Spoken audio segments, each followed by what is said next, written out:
बिस्मिल्लाहिर्रहमानिर्रहीम। अस्सलाम वालेकुम डियर स्टूडेंट्स, कैसे हैं आप? हमारा आज का जो लेक्चर है वो कोड ऑफ क्रिमिनल प्रोसीजर के बारे में है। बेसिकली आज से हमारा एक जो नया सेशन सिविल जज के हवाले से स्टार्ट होना है, उसमें दो मेन जो सब्जेक्ट्स है वो हम लेकर चलेंगे। एक कोड ऑफ क्रिमिनल प्रोसीजर और दूसरा हमारा जो पुलिस रूल्स हम बेसिकली पढ़ रहे हैं वो इसके साथ पुलिस रूल्स जो हैं उसके सिलेक्टिव जो चैप्टर्स जो आपके सिलेबस का हिस्सा हैं सिर्फ हम वो पढ़ेंगे, और जो कोड ऑफ क्रिमिनल प्रोसीजर है इसको एक तफसील में पढ़ेंगे। कोड ऑफ क्रिमिनल प्रोसीजर को section wise topic wise start करने से पहले हम आज के लेक्चर में इसका एक ब्रीफ व्यू लेते हैं, जिसमें हम मैक्सिमम प्रोविजंस को उसके सीक्वेंस से हट कर हम देखते हैं। बुक्स खोल लें, आज का लेक्चर सेव कर लीजिएगा। मैक्सिमम जो चीज़ें होंगी क्रिमिनल प्रोसीजर की वो हम उसको एटलीस्ट अगर इसमें लिंक करने के काबिल हो जाएं कि किस स्टेज पर कौन सा स्टेप आता है, प्रैक्टिकली ये सीआरपीसी के हवाले से हम उसको लेकर कैसे चलते हैं। वैसे तो इसके हवाले से एक लेक्चर है, अगर आप लोग इसको और बेहतर तरीके से सुनना चाहें, समझना चाहें, तो सीआरपीसी ऑन फिंगर टिप्स जब आप वो सुनते हैं तो उसके बाद आपके लिए सीआरपीसी पढ़ना थोड़ा क्या हो जाता है, आसान, क्योंकि आप पहले चीज़ों को एक सीक्वेंस में ला चुके होते हैं। लेकिन आज भी हम उसी किस्म का एक ओवरव्यू करते हैं ताकि आपको पूरे प्रोसीजर के बारे में नो हाउ हो जाए कि हमारा क्रिमिनल प्रोसीजर किसी भी मुकदमे के हवाले से जो होता है वो वर्क किस तरह करता है। तो फिर बाकायदा से हम कल इसका क्या करेंगे, जो हमारा फर्स्ट लेक्चर होगा वो सेक्शन 1 से ऑनवर्ड उसको हम स्टार्ट कर देंगे। क्रिमिनल प्रोसीजर, लाजमी बात है स्टार्ट ही कहाँ से होगा, जब कोई ऑफेंस होगा। जब हम सीआरपीसी की बात करते हैं तो ये ऑफेंस को डिफरेंट तौर पे क्लासीफाई करता है। कहीं पे कॉग्निजेबल, नॉन कॉग्निजेबल, कहीं पे कंपाउंडेबल, नॉन कंपाउंडेबल, कहीं पर बेलेबल और नॉन बेलेबल। अब क्वेश्चन ये है कि क्या ऑफेंस बेलेबल है या नॉन बेलेबल है, कंपाउंडेबल है कि नॉन कंपाउंडेबल है, कॉग्निजेबल है कि नॉन कॉग्निजेबल है। ये डिपेंड करेगा स्टेज ऑफ द ट्रायल के, जहाँ पर हमने किस पॉइंट को अंडर कंसिडरेशन लेकर आना है। बात यह है कि जब कोई ऑफेंस हो तो क्या आप लोग मुझे कोई बता सकते हैं कि सबसे पहला काम क्या होता है, पहला स्टेप क्या होता है हमारा? हाँ बीमारी, ये बताओ। ऑफेंस जब हो गया तो सबसे पहले हम क्या करते हैं जुर्म के बाद, यानी कि उसको रिपोर्ट करना। तो जब हम किसी जुर्म को रिपोर्ट करने के लिए डेफिनेटली पुलिस के पास जाते हैं तो सबसे पहली चीज़ है पुलिस जो हमसे पूछती है वो है कि भाई आपका जुर्म कॉग्निजेबल है या नॉन कॉग्निजेबल। हमारा जो क्रिमिनल प्रोसीजर है ये दो हिस्सों में डिवाइडेड है, एक जिसको हम प्रैक्टिकली कहते हैं चलान केसेस और एक जिसको कहते हैं नॉन चलान केसेस। अब ये चलान केस कौन से होंगे, नॉन चलान केस कौन से होंगे, ये दर हकीकत पहले दिन यहाँ से डिसाइड होगा कि जब कोई ऑफेंस होगा तो ऑफेंस होने के बाद पहला स्टेप ये होगा कि बताएं जनाब कि क्या ये ऑफेंस नॉन कॉग्निजेबल है, ये ऑफेंस कौन सा है, कॉग्निजेबल। अब अगर किसी के जहन में ये जाए, डेफिनेशन क्लास हमारी क्लियर हो जाएगी भी सारी जो है इसमें। Cognizable, non cognizable. कॉग्निजेबल होता है जनाब काबिले दस्त अंदाजी पुलिस, और नॉन कॉग्निजेबल हो जाएगा नाकाबिले दस्त अंदाजी पुलिस। दस्त क्या होता है? हाथ, जिसमें पुलिस हाथ डाल सके। पुलिस कैसे हाथ डालेगी? गिरफ्तारी करके, तफ्तीश करके। वो तमाम मामला जिसमें पुलिस गिरफ्तारी कर सके, तफ्तीश कर सके, वो कॉग्निजेबल, और बाकी सारे non cognizable. Serious in nature जितने ऑफेंसेस होंगे सब क्या होंगे, कॉग्निजेबल। और जो ऑफेंसेस सीरियस इन नेचर नहीं है, वेट एंड मेयर के हवाले से कुछ प्राइवेट ऑफेंसेस, वो किस में फॉल करते हैं, नॉन कॉग्निजेबल में। और वो तमाम ऑफेंसेस कत्ल, चोरी, डकैती जो सीरियस इन नेचर हैं वो कौन से होंगे, कॉग्निजेबल होंगे। तो सबसे पहले जब कोई जुर्म होगा तो क्या देखा जाएगा कि ये कौन सा है, कॉग्निजेबल या कौन सा है, नॉन कॉग्निजेबल। अब फॉर एग्जांपल हम यहाँ पर इसको क्लोज करने के लिए, ताकि हम एक ओवरव्यू क्योंकि ले रहे हैं, हमारा जुर्म कौन सा हो गया, नॉन कॉग्निजेबल। फ़र्क ये है कि नॉन कॉग्निजेबल के लिए अंडर सेक्शन 155 पुलिस एक रिपोर्ट लिखती है और कॉग्निजेबल के लिए अंडर सेक्शन 154 पुलिस क्या दर्ज करती है, FIR, फर्स्ट इंफॉर्मेशन रिपोर्ट। यहाँ पर हमने अफेंसेस के दो हिस्से बना दिए। प्रोसीजर को यहीं से हम डिवाइड कर देंगे कि जनाब हमारा अफेंस हो गया, कौन सा अफेंस हो गया, कॉग्निजेबल, और कौन सा अफेंस हो गया, नॉन कॉग्निजेबल हो गया। नॉन कॉग्निजेबल पे, और ये जो चीज़ मैं आपको बता रहा हूँ ये हर वक्त आपको याद होनी चाहिए, कहीं पर भी बैठे हो तो आपको ये प्रोसीजर पता हो। अगर क्या हुआ जनाब नॉन कॉग्निजेबल, तो पुलिस क्या करेगी, उसकी सिर्फ रिपोर्ट, पुलिस उसकी तफ्तीश नहीं कर सकती, पुलिस उसको लेकर आगे नहीं चल सकती, पुलिस उसमें किसी को गिरफ्तार नहीं कर सकती। 155 सेक्शन पढ़ेंगे तो पुलिस उसमें मजिस्ट्रेट की इजाज़त के बगैर कोई भी स्टेप नहीं ले सकती। लेकिन 154 में जब पुलिस FIR दर्ज करती है तो पुलिस FIR दर्ज करने के फ़ौरन बाद उसकी तफ्तीश कर सकती है। पहले थोड़ा सा इसको चला लेते हैं। अफेंस हो गए जनाब, कौन सा हो गया, non cognizable. Non cognizable offence में खाली पुलिस क्या करेगी, रिपोर्ट दर्ज करेगी। तो पुलिस क्या नहीं कर सकती नॉन कॉग्निजेबल में, इन्वेस्टिगेशन। अरेस्ट कब होगा, ड्यूरिंग इन्वेस्टिगेशन। अब आप ये चाहते हैं कि जनाब नहीं, मेरा ये जो अफेंस है मैं बाकायदा इसका ट्रायल चलवाना चाहता हूँ, मैं इसको आगे प्रोसीड करना चाहता हूँ, चाहे वो नॉन कॉग्निजेबल ही क्यों ना हो। तो फिर आप क्या करेंगे, आपके पास अगला हल होगा अंडर सेक्शन 200, जिसको हम उर्दू में कहते हैं इस्तगासा और इंग्लिश में कहते हैं कंप्लेंट। कंप्लेंट की डेफिनेशन क्लास क्या कहती है, कंप्लेंट क्या है जनाब, complaint is an allegation of offence made orally or in writing before the magistrate. तो अब देखें, जुर्म हो गया, एक इत्तला देने के लिए कहाँ चले गए, पुलिस के पास 154, और एक कहाँ पर चले गए, मजिस्ट्रेट के पास। अब किताबें खोलना CRPC टेबल पे होनी चाहिए, फ़र्क निकालते जाएं, थोड़ा सा टाइम दे देते ताकि आप लोगों को इसकी समझ आ जाए। फ़र्क निकालें। 154 खोला आपने, 154 खोलें। 154 जब खोलेंगे तो आपको पहली लाइन में मिलेगा कि जब कोई कॉग्निजेबल ऑफेंस कमिट होगा, लिखा हुआ उसमें 154 में। अब ज़रा 200 में जाएं, क्या वहाँ पे कोई ऑफेंस का किस्सा कहानी है कि कॉग्निजेबल या नॉन कॉग्निजेबल?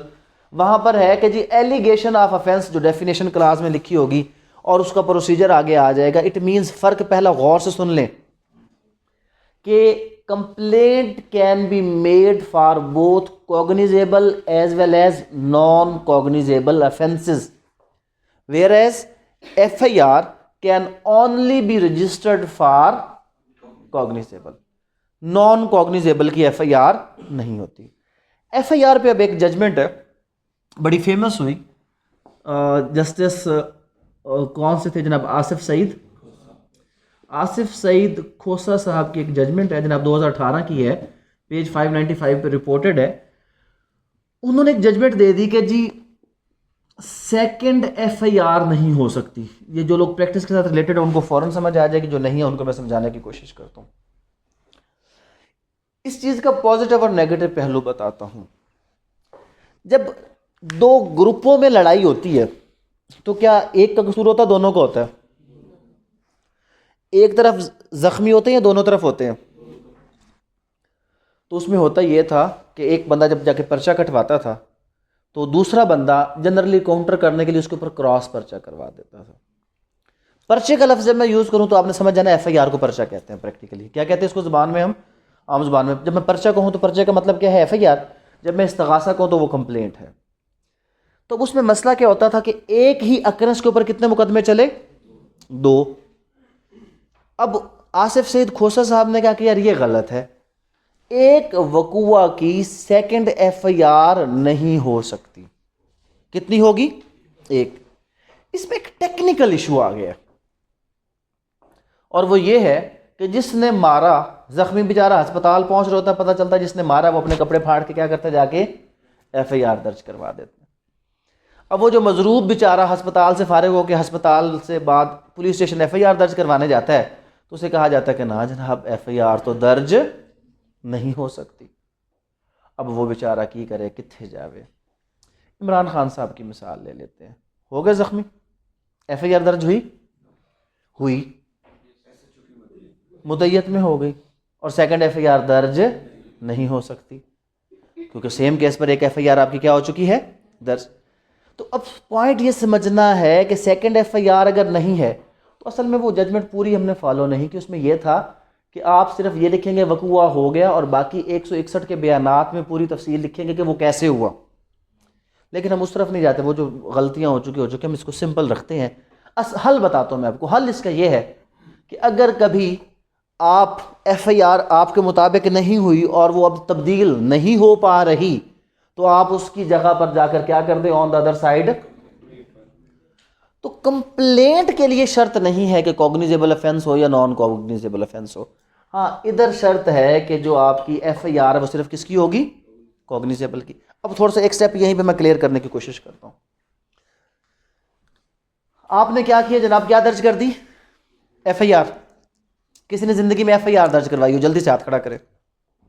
किसी ने FIR दर्ज हो जाती है फौरन, जाते साथ पुलिस कहती है जी बिस्मिल्लाह आओ अंडर सेक्शन 154 पढ़ें, साड़ी ड्यूटी है जी तुम्हारी खिदमत करना, FIR दर्ज करिए ले आओ। होता है ऐसा? ऐसा नहीं होता। FIR दर्ज कब होती है? आप वकील हैं या पुलिस वाले हैं? आप सब क्या है, वकील हैं। तो क्लाइंट को कहना खबरदार तुमने पुलिस वाले को पैसे दिए, नहीं देने, सानू पैसे दो। ठीक है, ये जनाब हम करते क्या है, 22A 22B CRPC का सेक्शन है, जस्टिस ऑफ पीस से हम ऑर्डर करवा दिए ना, तो पैसे ही हैं ना, तो उधर क्यों पैसे। ठीक है जनाब, ये सेक्शन है जस्टिस ऑफ पीस के साथ डील करता है। बेसिकली यहाँ पे प्रोविजन कुछ इस तरह है कि अगर किसी कॉग्निजेबल ऑफेंस की पुलिस FIR दर्ज ना करे तो इन दिस केस जो हमारा, अच्छा एक चीज़, अगर आप लोगों के वाकई थोड़ा सा इंटरेस्ट है तो हम आज उसको थोड़ा सा ड्रॉप कर देते हैं पुलिस रूल्स को, और इसको हम पूरा तफसील में आखिर तक ले चलते हैं। ओवरव्यू आ जाएगा, थोड़ा सा हम डिटेल में चले जाते हैं। क्लियर है? फिर बाद में अगर किसी ने कहा ना आके कि सर एक दिन में मैं पूरी किताब नहीं पढ़ा सकता, जो सेक्शन रह जाए वो बाद में पूछना है जब वो आए। ठीक है, क्योंकि जब मैंने इसका लेक्चर अपलोड किया था ना, अब एक घंटे में हम कितने सेक्शन कवर कर सकते, 5% पूरे तो नहीं कर सकते। तो उसमें अगर आप कमेंट पढ़े तो किसी ने लिखा होगा सर आपने फलां सेक्शन की एक क्लास, अब मैं जाकर दोबारा नाम पढ़ता हूँ आके उसमें कहीं तेरा नाम भी होगा कि जो तुमने वो लिखी होगी क्लास वाला को कमेंट। अच्छा जी, गौर से देखें, इसको क्लियर करते हैं। देखें जुर्म कौन सा हुआ, कॉग्निजेबल। आप किसके पास गए, पुलिस के पास, क्या करवाने के लिए, FIR। पुलिस ने FIR दर्ज नहीं की, आप किसके पास जाएंगे, जस्टिस ऑफ पीस। अब एक अमेंडमेंट आ गई है नहीं, और वो है कि SP कंप्लेंट इसमें इन्वॉल्व कर दिया गया कि इन फैक्ट अगर पुलिस कंप्लेंट आपकी FIR दर्ज ना करे तो आप पहले किसके पास जाएंगे, SP कंप्लेंट। और जब वो भी आपकी दाद रसी ना करें तो फिर आपने क्या फाइल करनी है, रिट फाइल करनी है under section 22A 22B justice of peace, जो कि सेशन जज की कोर्ट में आप जाएंगे और जाके वहाँ पे ये आप अपना जो है वो एक रिट फाइल करेंगे। लेकिन उसके इंग्रेडिएंट्स में वो दरख्वास्त जो आपने पुलिस को दी, उसके बाद आजकल जितनी पुलिस को दरख्वास्तें दी जाती हैं सारी पुलिस के फ्रंट डेस्क पे जाती हैं, वहाँ पे उसकी रिसीविंग होती है, वो उसकी रिसीविंग साथ होनी चाहिए। और उसके बाद SP कंप्लेंट को जो आपने वो दरख्वास्त दी थी उसकी कॉपी होनी चाहिए। अगर पुलिस आपकी दरख्वास्त वसूल ना करे, अक्सर नहीं करती, तो आप उसको TCS करके साथ TCS की क्या लगा दें, स्लिप लगा दें। SP कंप्लेंट अगर उसके दफ्तर में आपकी डायरी नंबर उसके ऊपर ना लगे तो ऐसी सूरत में भी आप क्या करें, उसको भी क्या करें, आप TCS करें। तो जब आप जस्टिस ऑफ पीस के पास जाएं तो पुलिस वाली आपकी जो वो रिपोर्ट है जो आपने दरख्वास्त दी थी और साथ उसकी वो कंप्यूटराइज स्लिप या वो सारा कुछ लगा कर आप जाकर जस्टिस ऑफ पीस के पास जाएंगे तो वो हुक्म करेगा। अब दो बातें हैं ना, अब गौर से हम चल क्या रहे हैं, कॉग्निजेबल ऑफेंस हुआ, आप FIR दर्ज करवाने गए और FIR दर्ज नहीं हुई, आप किसके पास चले गए, justice of peace. Justice of peace हुक्म करेगा FIR दर्ज कर लो, या वो हुक्म करेगा कि नहीं FIR बनती नहीं। अगर दर्ज कर लो तो वापस किसके पास आप आ जाएंगे, पुलिस। अब अगर पुलिस दर्ज नहीं करती, वो हम आगे चल के तफसील में पढ़ेंगे फिर क्या हल होगा। अगर यहाँ पे क्या हुआ आपकी बात जस्टिस ऑफ पीस ने नहीं मानी तो आप किधर जा सकते हैं इससे ऊपर? हाई कोर्ट 199 कि जनाब मैंडेमस टू डू का हुक्म दें, एफआईआर दर्ज की जाए। तो 199 में जब आप पर्चे के इंदराज के लिए जाते हैं तो आम तौर पर हाई कोर्ट यह कहता है कि आप क्यों आ गए। वजह आपने आर्टिकल 199 नहीं पढ़ा जनाब। वो क्या है? पहली लाइन है that where there is no alternate effective remedy, तब आना है मेरे पास। तो जनाब वो हम गए हैं, कोई मान ही नहीं रहा। तो भाई अगर कोई ये चैनल पे नहीं मान रहा तो आप किस चैनल पे चले जाते? कंप्लेंट पे।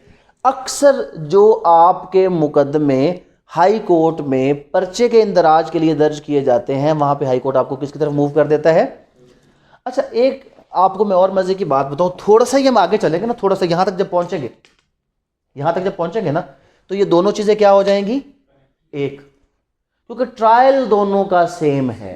तो फर्क क्या है कि जब आपका इन्वेस्टिगेशन और पुलिस की एफआईआर वाला मामला होगा तो तफ्तीश वाला चैनल वो चालान के जरिए से आ जाएगा। जब कंप्लेंट होगी तो बगैर चालान के मजिस्ट्रेट उसमें तफ्तीश करके इंक्वायरी करके मामले को आगे लेकर आ जाएगा। लेकिन ट्रायल दोनों का क्या होगा? सेम होगा। फर्क इंक्वायरी और इन्वेस्टिगेशन का है, वो मैं भी आपको समझाता हूं। अब अगर आपको सिर्फ इतना पॉइंट क्लियर हुआ हो सबको, क्या पॉइंट? जुर्म हो गया जनाब, पहले कह ले कॉग्निजेबल हो गया। कौन सा हो गया? कॉग्निजेबल। तो किसके पास जाएंगे? क्या दर्ज करवाने के लिए? किस सेक्शन में? दर्ज कर दिया तो ठीक, आगे चलेंगे। नहीं किया तो किसके पास गए? Justice of peace. एसपी से किधर? Justice of peace. अगर हो गया तो ठीक, नहीं तो फिर हाई कोर्ट। हाई कोर्ट ने कर दिया तो ठीक, नहीं तो किधर चले जाएंगे? कंप्लेंट में। यहां तक क्लियर हुआ? अब कंप्लेंट को जल्दी जल्दी क्लोज करते हैं। आपने क्या फाइल कर दी? कंप्लेंट अंडर सेक्शन 200 फाइल की। सेक्शन 200 में जैसे कंप्लेंट फाइल करेंगे तो फौरन मजिस्ट्रेट साहब कंप्लेनेंट को कहेंगे आ जाए, उसी वक्त ऑन द स्पॉट। अब पढ़ेंगे सेक्शन 201 पढ़े, उसमें ये होगा कि जैसे कोई कंप्लेंट आएगी तो एट वंस जो है उस कंप्लेनेंट का क्या रिकॉर्ड किया जाएगा? Statement on oath. उसका एग्जामिनेशन किया जाएगा, एग्जामिन किया जाएगा ऑन ओथ। फौरन इसका क्या होगा? एग्जामिनेशन। एग्जामिनेशन क्या होता है? इम्तिहान नहीं, बयान। और वो भी कैसे? On oath. ये सारी चीज़ें जब आप पढ़ लेना तो हम साथ साथ मूट में ये इसको कर भी रहे हैं, आप वहाँ पर सीखते भी रहे। तो जैसे ही आप कंप्लेंट फाइल करते हैं तो उसी वक्त मजिस्ट्रेट कंप्लेंट को बुलाता है कि जनाब आप ऑन ऑथ स्टेटमेंट देकर जो आपने चीज़ें लिखी हैं वो बिल्कुल क्या लिखी हैं? दुरुस्त है, इसमें कुछ भी गलत नहीं है। अब यहाँ पे इससे आगे मजिस्ट्रेट की डिस्क्रिशन है। वो क्या है कि अगर वो चाहे तो 202 में इंक्वायरी कर ले। जब उसको शक हो कि आपकी लिखी हुई कहानी से कोई ऑफेंस मेड आउट नहीं होता तो वो आपको कहे कि जी आप ऐसा करें ना, ज़रा अपने गवाहान तो लेकर आएँ ताकि मुझे पता चले कि वाकई कोई वक़ूआ हुआ था या यहाँ तक अभी तक उसने रिस्पोंडेंट को नोटिसेस जारी नहीं किए। Before calling the respondent, before compelling the attendance of the respondents, जो आपका कोर्ट है वो आपसे क्या कर सकता है? इंक्वायरी। इंक्वायरी के बाद क्या नतीजा निकलेगा? मुकदमा बनता है, मुकदमा नहीं बनता। अगर नहीं बनता तो 203 में आपकी कंप्लेंट हो गई डिसमिस। अगर मुकदमा बनता है तो इंक्वायरी के बाद कोर्ट 204 में प्रोसेस कॉल करेगा। प्रोसेस कॉल करने का मतलब है कि समन जारी कर दिया जाएगा यहां पे आकर रिस्पोंडेंट को कि भाई साहब आपके खिलाफ कंप्लेंट आ गई। फर्क क्या है? फर्क यह है कि एफआईआर दर्ज हो तो भाई साहब के लिए समन नहीं जाता, भाई साहब के लिए पुलिस जाती है। पुलिस का जोर, क्योंकि पाकिस्तान में आमतौर पर आगे फर्दर कुछ नहीं होता, सारा जोर वही होता जो आपने बंदे को पकड़वा के 4 दिन थाने में जो प्यार मोहब्बत खातर तवाज़ो करवा ली सो करवा ली, बाकी मुकदमे जैसे चलते हैं वो सब लोगों को पता है। कंप्लेंट में ये चीज़ नहीं होती। क्या सेम मैटर पे एफआईआर और कंप्लेंट हो सकती है? यस, सेम ऑफेंस पे इवन एफआईआर अगर दर्ज हो भी चुकी है और आप कहें कि नहीं जी मुझे क्या करनी है, इसके ऊपर कंप्लेंट करनी है, आप कंप्लेंट कर सकते हैं। तो अब सवाल है कि फिर तो ये 2 मुकदमे हो गए। तो अगर सेम मैटर पे एफआईआर और कंप्लेंट हो जाए तो आगे कौन सा मूव करेगा? कंप्लेंट वाला करेगा। एफआईआर को क्या कर दिया जाएगा? स्टॉप। पहले उसका डिसाइड करेंगे, फिर बाद में अगर कोई बात, और जब वो डिसाइड हो गया तो वंस एक्विटेड और convicted can not be tried again for the same offence. तो कंप्लेंट की वैल्यू क्या होगी? थोड़ी सी उससे ज़्यादा। हाँ, पहले कंप्लेंट कर दें, फिर नॉर्मली एफआईआर वैसे भी आपकी डिले में चली जाती है, तो वो आपका ऑफेंस मेड आउट प्रॉपर तरीके से होता नहीं। ये स्टेप आपको सबको क्लियर हो गया? बड़ा आसान सा था मेरे ख्याल में, इसमें मुश्किल तो कोई नहीं था। क्या हुआ जनाब? ऑफेंस हुआ, कौन सा था? Non cognizable. तो क्या हुई? कंप्लेंट, एग्जामिनेशन हुआ, आगे क्या हुई? इंक्वायरी। या तो कंप्लेंट क्या होगी? क्या सज़ा हुई? क्योंकि कंप्लेंट में तो सज़ा ही नहीं होनी। कंप्लेंट में तो ये डिसाइड होना है कि हमने प्रोसेस कॉल करके रिस्पोंडेंट को बुलाना है या हमने इसको यहीं पे ख़त्म करना है। ये टोटल आपका है। ये आपका क्या है टोटल? ये क्या है जनाब? आपका कंप्लेंट का procedure. Complaint is just like तफ्तीश, इंक्वायरी, जिसमें मजिस्ट्रेट इस फैसले तक पहुंचता है कि क्या ये मुकदमा चलने के काबिल है भी या नहीं। तो जिस तरह क्या पुलिस किसी को सज़ा दे सकती है? क्या करती है पुलिस? तफ्तीश। जब पुलिस तफ्तीश करती है, सारा मामला ख़त्म होता है, तो फिर कहाँ पे प्रोसेस कॉल होता है? 204। तो यहाँ पर 204 में जाकर क्या हो जाएगा? दोनों मामले क्या हो जाएंगे? सेम हो जाएंगे। यहाँ तक समझ आई? थोड़ा सा अब इसको और डिटेल में ले चलते हैं। ले चलें डिटेल में, पक्की बात है। अब वापस थोड़ा सा इसको ले चलें। जुर्म हो गया जी, हम किधर गए? क्या करने गए? हम ये डिस्कस करते हैं आज कि एफआईआर कहां दर्ज होगी, किस पुलिस स्टेशन में एफआईआर दर्ज होगी। खोल लें सेक्शन, अगर सीआरपीसी आपके पास मौजूद है तो हमारा पूरा चैप्टर है जो ख़त्म होता है 190 पे जाकर ख़त्म होता है मजिस्ट्रेट की कॉग्निजेंस देने से, और उससे पहले उसमें सारा कुछ लिखा हुआ है। कौन सा सेक्शन है? 177 से ऑनवर्ड आप चले जाएं ज़रा, तो वहाँ पे होगा कि आपका जो क्रिमिनल ट्रायल है वो कहाँ पर होगा। कहाँ पर होगा जनाब? सबसे पहला नॉर्मली कहाँ पर होता है? जहाँ पे ऑफेंस कमिट हुआ। आम तौर पर जो आपका ट्रायल चलेगा, ये आपने जो एफआईआर दर्ज करवानी है, सवाल उठा कि जरा ये बता दें कि एफआईआर कहाँ दर्ज होगी। एफआईआर कहाँ दर्ज? उसने कहा जी बड़ा आसान सा काम है कि जहाँ पर ये ऑफेंस क्या हुआ था, ऑफेंस क्या हुआ था? कमिटेड। ऑफेंस लाहौर में हुआ, तो एफआईआर कहाँ दर्ज होगी? लाहौर। उसमें कहा जी कि गोली लाहौर में मारी और बंदे की डेथ शेखुपुरा में जाके हुई। अब उसने कहा जी जहां पे ऑफेंस कमिट हुआ और जहां पर उसकी क्या हो गई, कॉन्सिक्वेंसेस हो गए, दोनों जगह पे होगा। उसने कहा जी उस तरह हुआ कुछ इस तरह कि जो ऑफेंस लाहौर में कमिट हुआ था, जिसकी कॉन्सिक्वेंसेस कहां पे हुई थी? शेखुपुरा के अंदर। उसका जो कॉन्स्पायरेसी है, उसका जो प्लान है, उसकी जो अबैटमेंट है, वो कराची में हुई थी। अब उसने कहा जी कि जो उसके साथ रिलेटेड कोई अबैटमेंट या उसकी कॉन्स्पायरेसी जहां पर हुई थी, वहां पर भी जुर्म उसकी जो है एफआईआर वो हो सकती है। कहाँ कहाँ पे हो गई? जहां ऑफेंस कमिट हुआ, जहां पर उसके कॉन्सिक्वेंसेस अकर हुए, या जहां पर उसकी अबैटमेंट हुई। उसने कहा जी कि अगर ये ऑफेंस हुआ ही जर्नी पे था कि पता नहीं लाहौर से एक बंदा सवार हुआ कराची तक, कहां पर उसको लूट लिया गया कोई पता उसको नहीं चला, तो उसने कहा जी कि अगर ये ऑफेंस हो जाए जर्नी पे, तो जहां से जर्नी स्टार्ट होती है और जहां पर वो जर्नी स्टॉप होती है, मतलब अब ये नहीं है कि आप जा रहे हैं ट्रेन पे, रास्ते में एक ए ने बी को जख्मी कर दिया। कहाँ पे जख्मी किया है? ट्रेन के अंदर।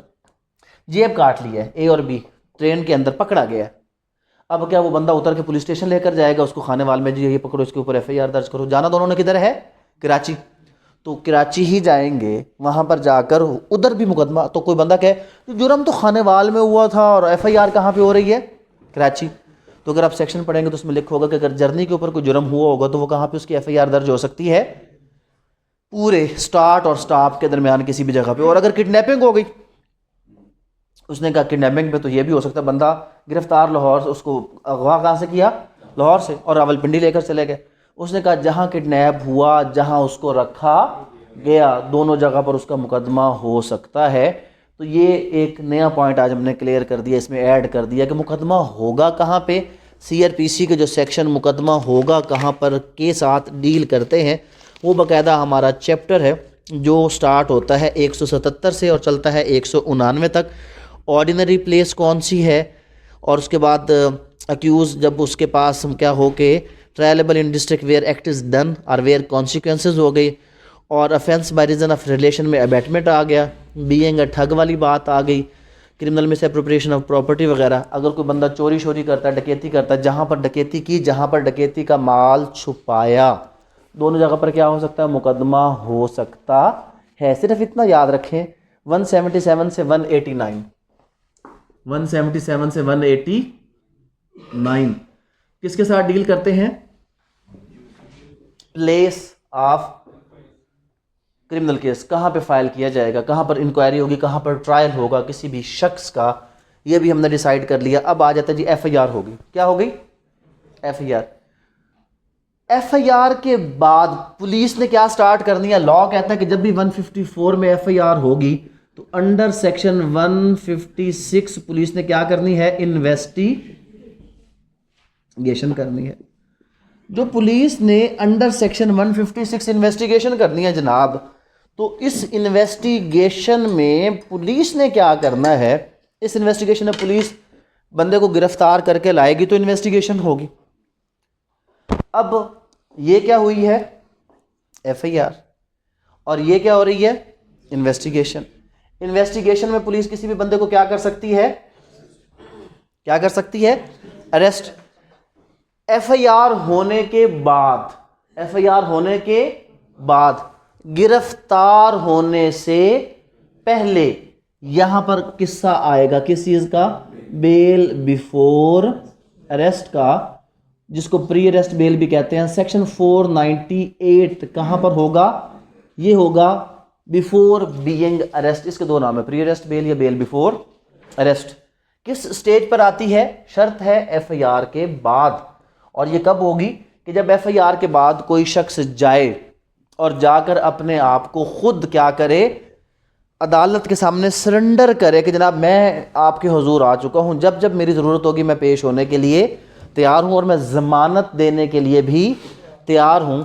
अगर वो ये तमाम कंडीशंस पूरी करता है तो ऐसी सूरत में, और पाकिस्तान में जनरली जो आपका बेल बिफोर अरेस्ट है वो किसके सामने होता है, कोर्ट ऑफ सेशन। लेकिन क्या आपको पता है, जो हमने पढ़ा मुकदमा कहां दर्ज होगा, ये चीज़ पढ़ी है ना, जहां मुकदमा दर्ज होगा रेलेवेंट ट्रायल वहीं पे चलेगा।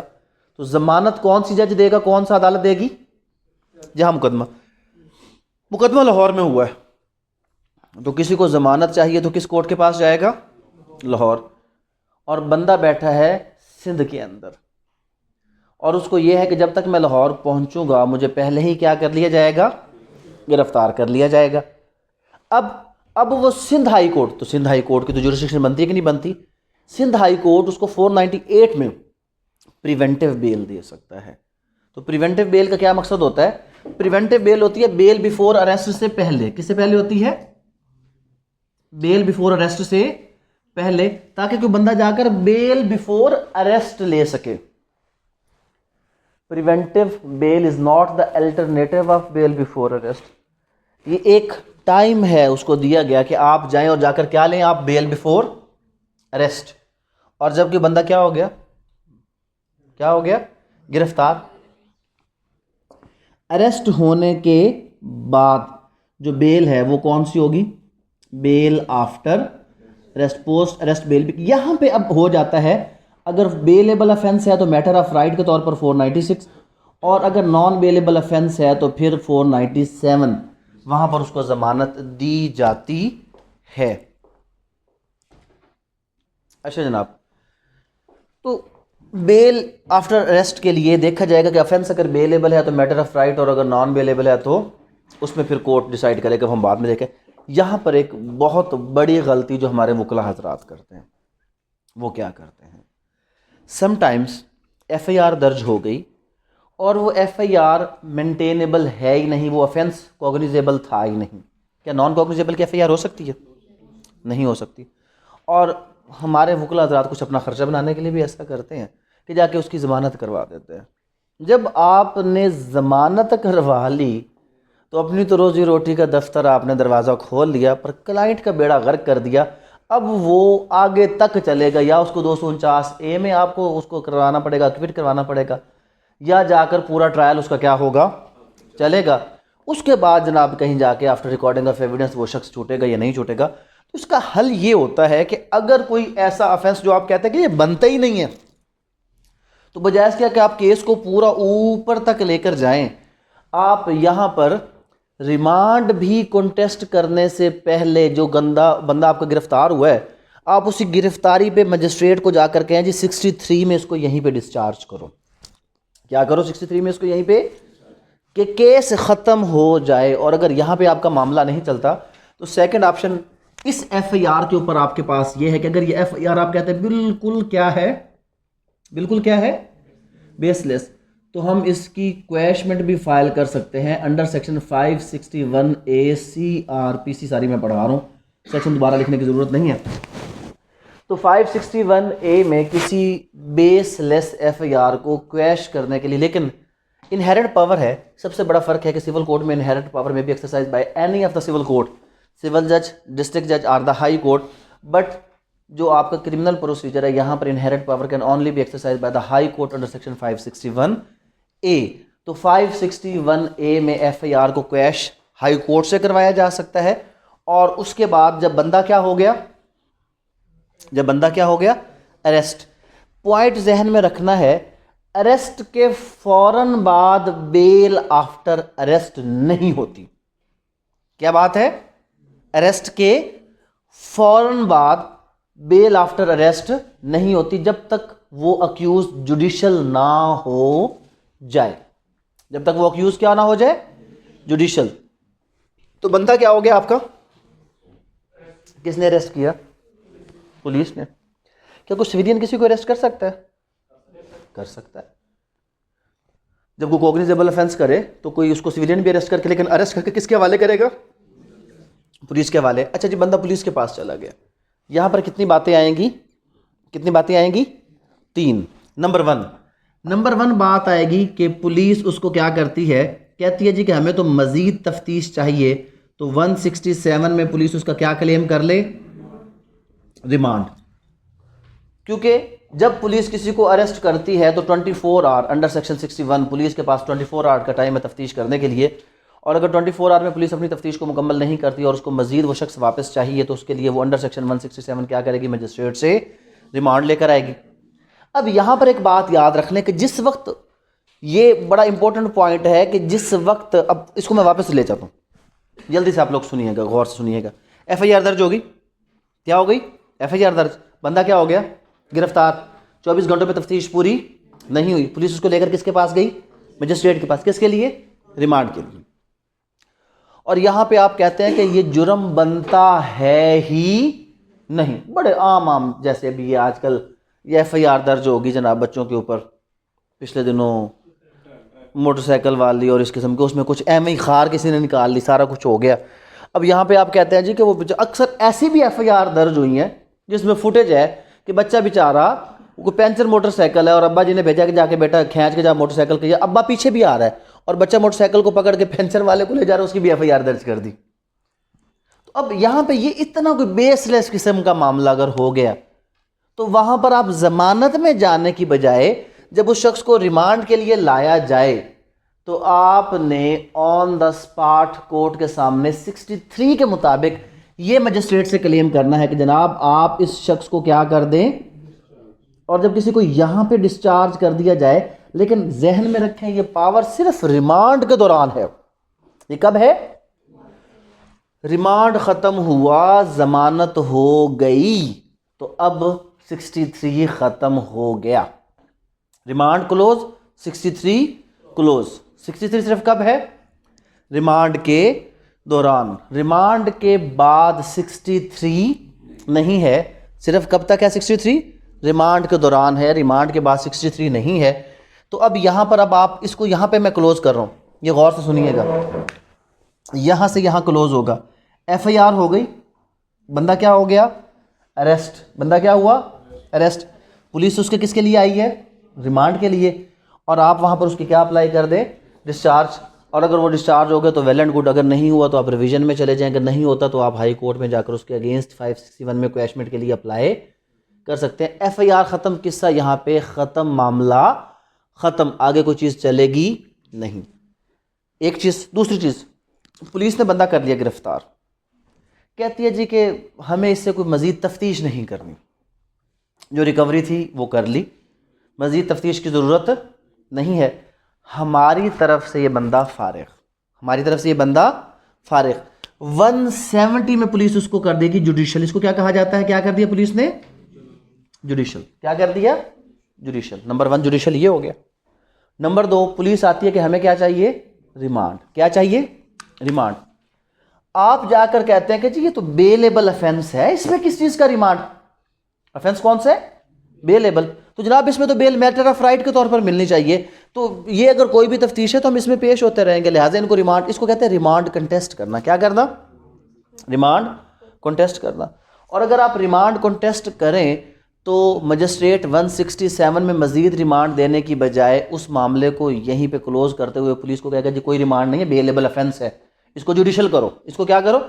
और लफ्ज़ प्रैक्टिस में जुडिशल करने का मतलब है कि अब इसको जुडिशल लॉकअप में भेज दो, अब इसको ज़रूरत नहीं है पुलिस के पास रिमांड पर वापस जाने की। क्या नहीं करने की ज़रूरत, पुलिस के पास रिमांड पर वापस ले जाने की ज़रूरत। 15 दिन तक का रिमांड जो है मजिस्ट्रेट टाइम टू टाइम दे सकता है, और अगर कोई स्पेशल लॉ होता तो 90 दिन तक चला जाता है, एंटी टेररिज्म वगैरह, लेकिन हम यहाँ की बात करेंगे 15 दिन तक मैक्सिमम रिमांड 167 सेक्शन में हो सकता है। लेकिन 1 2 2 3 दिन करके दिया जाता है जुर्म की नोयत के मुताबिक, और जहाँ पर मजीद रिकवरी नहीं चाहिए, आइडेंटिफिकेशन नहीं चाहिए, तफ्तीश मुकम्मल हो चुकी है, वहाँ पर मजीद रिमांड नहीं दिया जाता। जहाँ पर रिमांड नहीं दिया जाता वहाँ पर उसको क्या किया जाता है, मुल्ज़िम को जुडिशल। यहाँ पे जब वो जुडिशल होता है तो अब बात आती है पोस्ट अरेस्ट बेल की। जुडिशल होने के बाद पोस्ट अरेस्ट बेल उसी स्टेप पर पेश की जा सकती है। फ़र्क ये है, प्री अरेस्ट सेशन कोर्ट और पोस्ट अरेस्ट कहाँ पर जाएगी, जिसके पास मुकदमा, मजिस्ट्रेट नहीं, जिसके पास मुकदमा, ट्रायल कोर्ट। अगर कत्ल है तो ट्रायल कौन चलाएगा, तो उसकी प्री अरेस्ट भी किसके पास जाएगी, सेशन। जो ट्रायल चलाएगा प्री अरेस्ट जाएगी उसके पास। एक और भी हो सकता है, यहाँ पर पुलिस ने बंदा गिरफ्तार कर लिया, पुलिस ने बंदा क्या किया, और ड्यूरिंग तफ्तीश कहती है पुलिस, कहती है यार ये तो इसके ऊपर कोई मुकदमा ही नहीं बनता, मुकदमा ही नहीं बनता, तो अब क्या करें, कहते इसको छोड़ो यार। तो पुलिस के पास इख्तियार है यहाँ पे 169 में किसी को रिलीज करने का, जिसको हम कहते हैं कि जनाब बेल, पुलिस की तरफ से बेल, पुलिस अगर चाहे तो 169 में किसी को रिलीज कर सकती है। 169 में रिलीज करेगी इनसफिशेंट एविडेंस की बुनियाद पर कि इसके खिलाफ कोई सबूत है ही नहीं, ग्राउंड ही नहीं बनता कि हम इसको आगे तफ्तीश करें या इसका चलान जमा करें। लिहाजा जनाब हमें कोई ज़रूरत कोई नहीं है, ये कागजात हम अदालत के आगे जमा करें, अगर कोर्ट चाहे तो उसके ऊपर जो करना चाहे कर ले, हमें मज़ीद ज़रूरत नहीं है। तो पुलिस जब किसी को गिरफ्तार करे तो कितनी सूरतें होती हैं आगे, 3, 167 मज़ीद रिमांड, 170 बंदा हमारी तरफ से फारिग, कोर्ट जाने उसका काम जाने, और नंबर 3 पे क्या है, रिलीज़। जब 170 में उसको किया तो एक चीज़ क्लियर करें कि यहाँ तक जो मामला था, चाहे जुर्म कोई भी हुआ होगा, वो किसके पास जाता है, मजिस्ट्रेट। कत्ल भी किसके पास जाता है, मजिस्ट्रेट। और अगर मजिस्ट्रेट किसी कत्ल के मुल्ज़िम को डिस्चार्ज करना चाहे तो वो 63 में उसको भी डिस्चार्ज कर सकता है। अब यहाँ पे जब जुडिशल हुआ तो क्या कत्ल का मुकदमा मजिस्ट्रेट चला सकता है, नहीं, तो वो ज़मानत भी नहीं देगा, मामले को क्लोज करके भेजेगा कोर्ट ऑफ सेशन। ज़मानत चाहिए जनाब, आप चले जाएं सेशन कोर्ट, और बंदे को भेज देगा जुडिशल लॉकअप में। बंदे को किधर भेज देगा, यानी कि जेल। पहले वो थाने पे था, अब किधर चला जाएगा, जेल में। थाना अलग है और जेल अलग है। या फिर 170 में पुलिस जब उसको लेकर जी हमें मज़ीद नहीं चाहिए, तो उसको क्या किया जाएगा, या जुडिशल, डिपेंड करता है। अगर उसकी ज़मानत बनती है, बेलेबल ऑफेंस है, तो वहीं पर उसको क्या किया जाएगा, ज़मानत देकर वहाँ पर उसको रिहा करके कहा दिया जाएगा कि जब आगे तुम्हारी ज़रूरत होगी तुमने पेश हो जाना है। पुलिस ने ये अपना सारा किस्सा कहानी यहाँ पे 154 के साथ होने वाला क्लोज करना है, और क्लोज करने के बाद 173 में पुलिस ने अपना चलान जमा करवाना है, और चलान के बाद पुलिस का काम क्या हो गया, ख़त्म। ये पुलिस का जो मामला था यहाँ पे चलान के साथ ये सारा कुछ हो गया ख़त्म, पुलिस ने चलान जमा करवा दिया। आजकल किसको जमा करवाते हैं, प्रोसिक्यूशन वालों को। प्रोसिक्यूशन डिसाइड करता है कि इसके ऊपर मुकदमा चलाना है कि नहीं चलाना। अब अगर मजिस्ट्रेट इस नतीजे पर पहुंचा कि ठीक है जी मुकदमा चलाना है, तो क्या करो, इसको क्या करो, प्रोसेस कॉल। यहां के बाद प्रोसेस कॉल और चलान के बाद क्या करो, अब अगला प्रोसेस ट्रायल का, दोनों का क्या होगा, सेम। ट्रायल का प्रोसेस दोनों मुकदमों का क्या हो गया, सेम। यहां तक बातें अलग अलग चली, यहां पर मुकदमा क्या हो गया, सेम। अच्छा जी, ट्रायल चलाता है जी। ट्रायल के लिए सबसे पहले क्या करना है, ये किस्सा हो गया ख़त्म। अब हम किसी तरफ जाते हैं, क्या करना है हमने, क्रिमिनल क्या चलाना है, हमने ट्रायल चलाना है जनाब। यहाँ तक समझ आ गई, थोड़ा बहुत आइडिया हो गया प्रोसीजर कैसे मूव करता। ट्रायल चलाना है। उसने कहा जी ट्रायल तो हम चला लेंगे, पहले क्या करो, उसने कहा जी पहले भाईजान ये करो कि इसके ऊपर चार्ज फ्रेम। अच्छा जी, जब यहाँ पे ये सारा मामला क्लोज हो गया हमारा, प्रोसेस कॉल करने का मतलब ये है कि देखें, गौर से सुनते जाइएगा। अगर तो वो है कंप्लेंट केस, कौन सा केस है, तो अभी तक तो हमने रिस्पोंडेंट को बुलाया ही नहीं था, तो पहला स्टेप होगा कि भाई साहब आप तशरीफ़ ले आएँ। अगर वो है चलान केस, तो बंदा दो जगह पे हो सकता है, या ज़मानत पर हो सकता है, और या वो बंदा कहाँ पर हो सकता है, जेल के अंदर। तो दोनों सूरतों में उसको कॉल किया जाएगा कि आप आएँ, ताकि आपके ख़िलाफ़ क्या किया जा सके, चार्ज फ्रेम किया जा सके। इसको कहते हैं उर्दू में फ़र्द जुर्म आयद करना। तो जो फ़र्द जुर्म आयद करना, it is the first step of the criminal trial, जहाँ पर चार्ज फ्रेम किया जाता है। और यहाँ पे आके कंप्लेंट केस या FIR केस, दोनों का सेम एक ही चलान, एक ही जो है चार्ज है वो फ्रेम किया जाता है।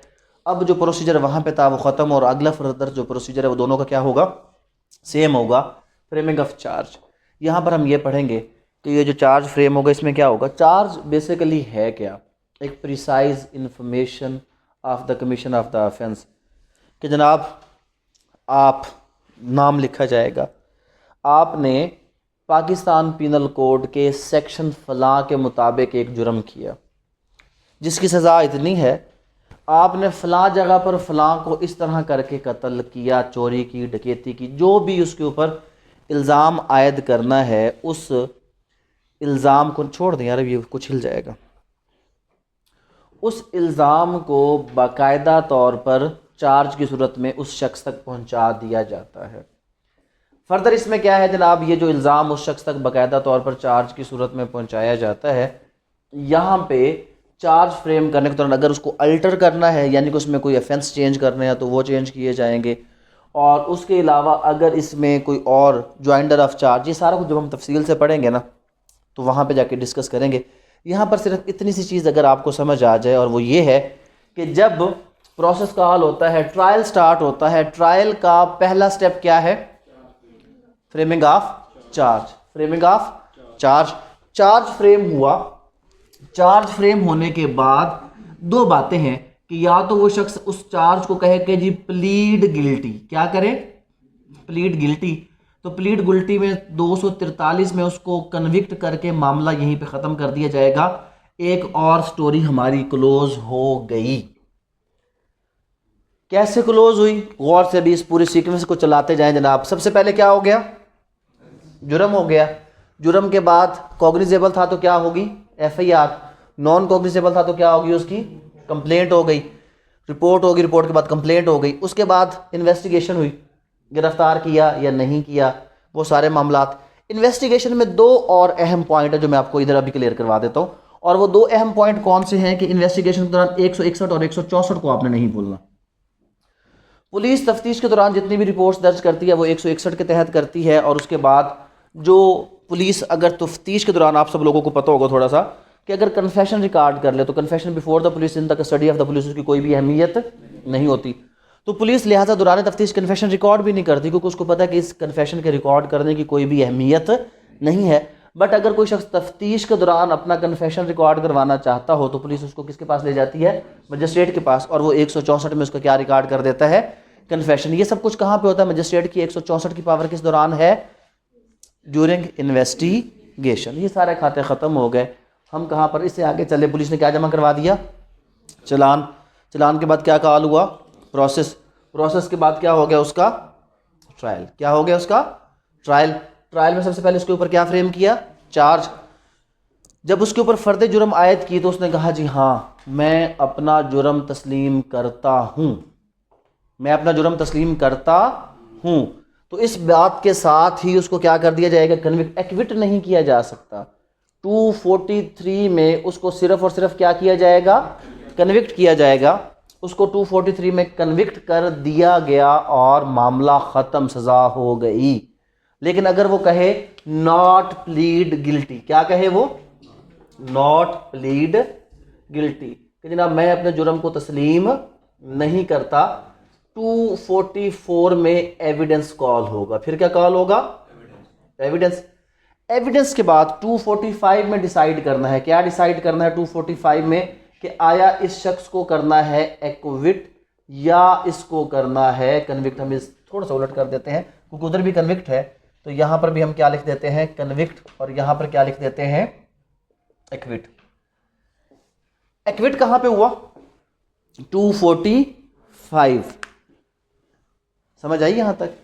अब हुआ क्या, जो मैंने आपको कहा था कि गलती करते हैं वकील हजरात, और वो क्या करते हैं कि एक ऐसा ऑफेंस जो बनता भी नहीं था उसमें जमानत करवा ली। जब जमानत होगी तो फिर जब तक चालान सबमिट ना हो तब तक अगला काम तो होता नहीं है।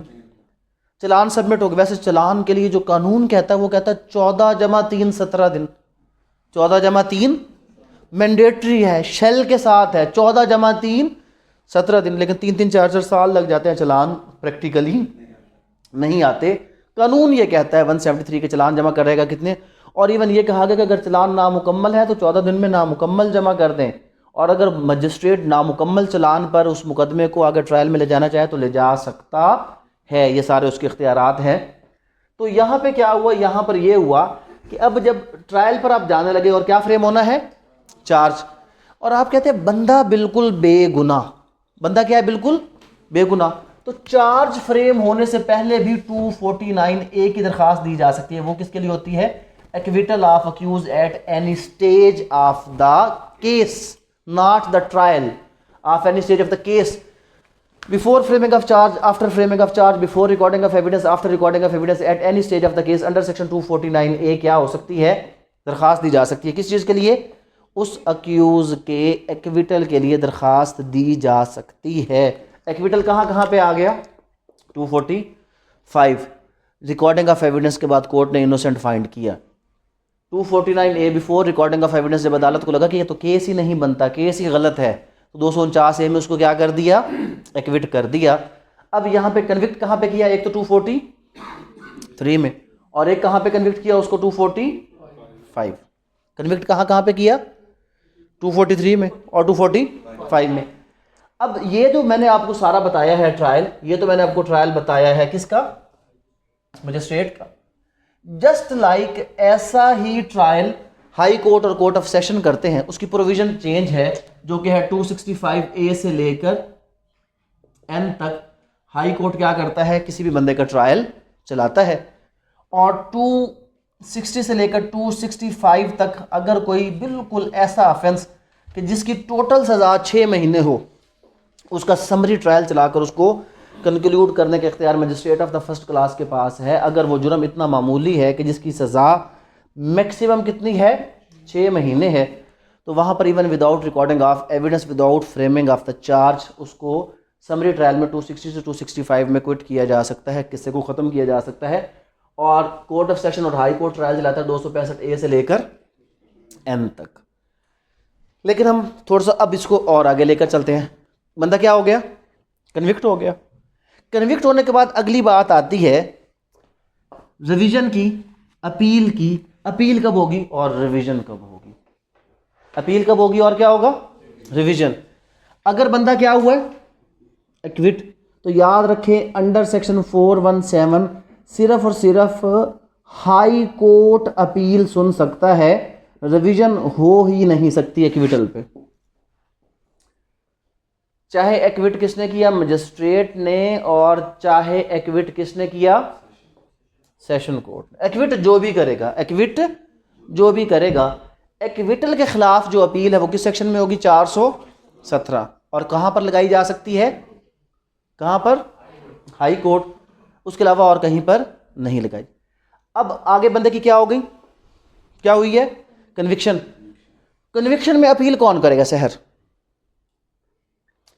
कौन करेगा कन्विक्शन में अपील? वो जो कन्विक्ट हुआ वो या दूसरी पार्टी? दूसरी पार्टी नहीं करेगी ना। दोनों क्यों करेंगे यार?